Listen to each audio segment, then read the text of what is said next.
الذين اصطفى. أما بعد فأعوذ بالله من الشيطان الرجيم.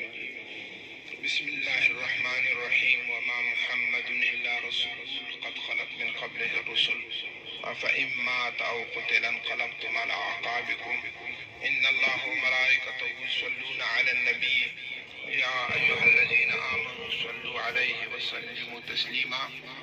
اول ترولنا مفتي صاحب علیه الرحمه د وفات او د شهادت د جام نوشۍ تاسو ته تعزیت کوو. دا غم د ستاسې نه دی، دا غم د اصلي کې زموږ دی، د ټولو مسلمانانو دی، بلکې د ټولو عام اهل سنت الجماعت دی. مفتي صاحب علیه الرحمه د بچپن نه د وړکتوب نه موږ سره راغلی شوی دی.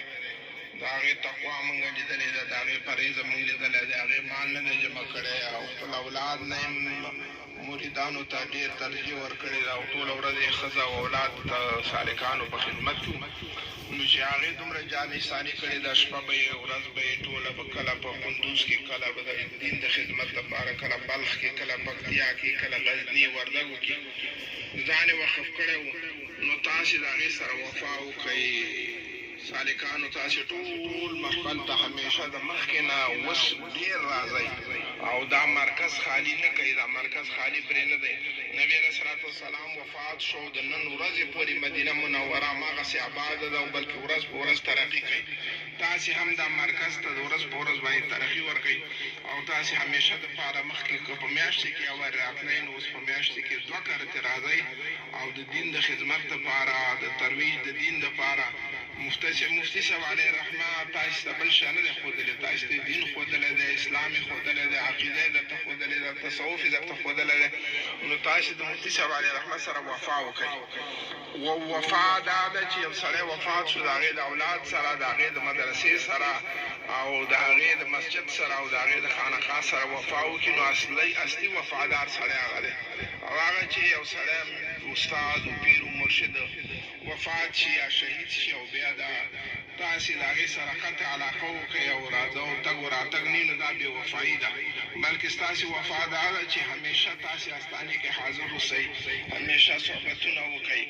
دا زموږ توصیه ده چې تاسې همیشه دپاره د مفتي صاحب علیه الرحمه دا استانه آباده ولرئ، مدرسې سره کومک وکئ، کور سره کومک وکئ، جومات سره کومک وکئ، عامو خلکو ته دا پیغام ورسوئ او خصوص بالخصوص سالکان خو دا لازمي ده، ځکه مفتي صاحب په تاسې باندې حق دی او یو ذره فیض چې تاسې ته رسېدلی هغه د دنیا او ما فیها نه بهتر دی.